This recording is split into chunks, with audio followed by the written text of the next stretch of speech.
Being one of the most anticipated movies of all time, with a budget of $356 million, Avengers Endgame was definitely in store for some amazing VFX, including a revamped Professor Hulk.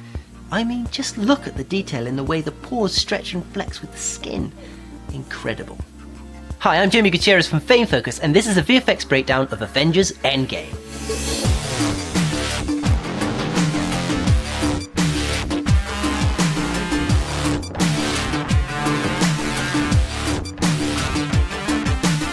The sequence of Tony Stark lost in space on the M ship was mostly done by Cinesite, who created the lonely exterior shots of the ship, and also retouched Nebula's eyes to make them blacker.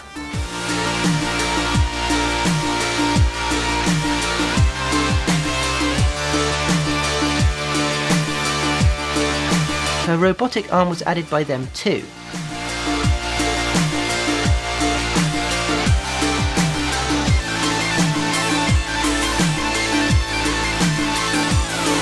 They also did the visual effects sequence where she gets the orb and damages her arm in the process.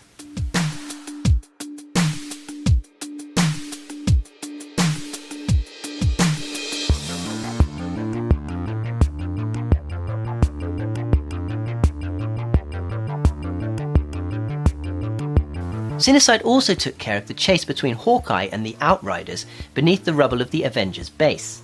Choreographing the interaction between these 8-limbed creatures was pretty challenging. They created multiple animation cycles of the way the Outriders move, which included running, climbing, crawling, and leaping. The scenes were blocked out first, which basically means key poses are created to establish timing and placement of the characters and props in a given scene or shot, and the animation was then later refined for each creature.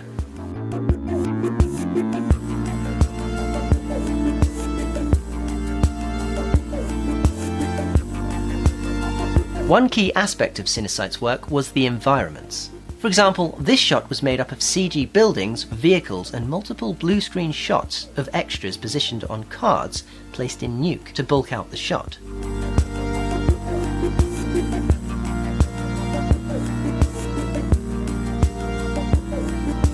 The sequence that involved Ant-Man giving Tony a mild cardiac dysrhythmia was also Cinesite's doing.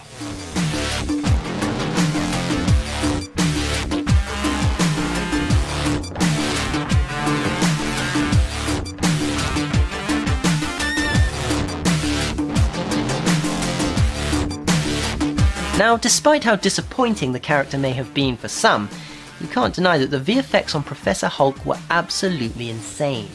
What was also insane was how many VFX companies worked on the movie. 14.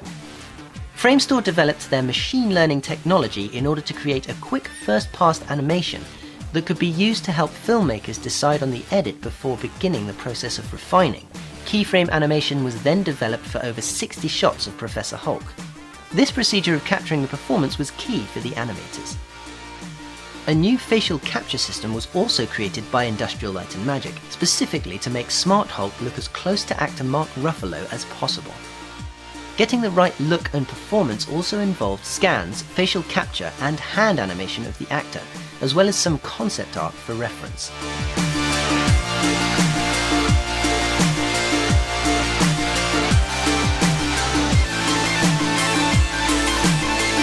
Digital Domain and Weta Digital incorporated new proprietary software to put more detail into the face. Now, seeing as the Hulk's face is a lot larger than Bruce's, tiny changes to his face had a big effect on the performance, so a new subset of facial shapes was built to give animators more control in the animation, allowing them to achieve even more complex and subtle expressions. When it came time to shooting Captain America fighting his younger self, this was all shot on a green screen soundstage. Everything other than the bridge floor they're standing on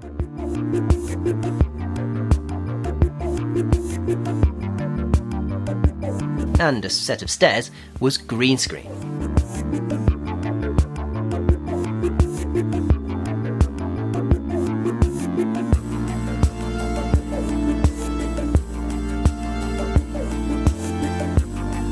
Problem was, all the detail added in the amazing CG set made it more confusing to follow the action on close-ups. So in order to get a cleaner silhouette of the cap, they had to go back and sneakily do things like blur areas and add more atmosphere to make the caps pop out more.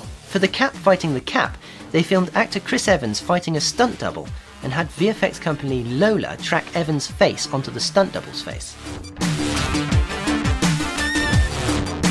And finally, for the portal scene in the end battle before Tony Stark does the whole switcheroo with the Infinity Stones, Weta Digital's digital map painting department created completely CG environments. And rather than record everyone and everything going on at once in front of a green screen, which would be absolutely ridiculous, they compiled multiple passes that were each rendered through their respective portals with the same camera movement in order to key together and parallax in this incredible scene.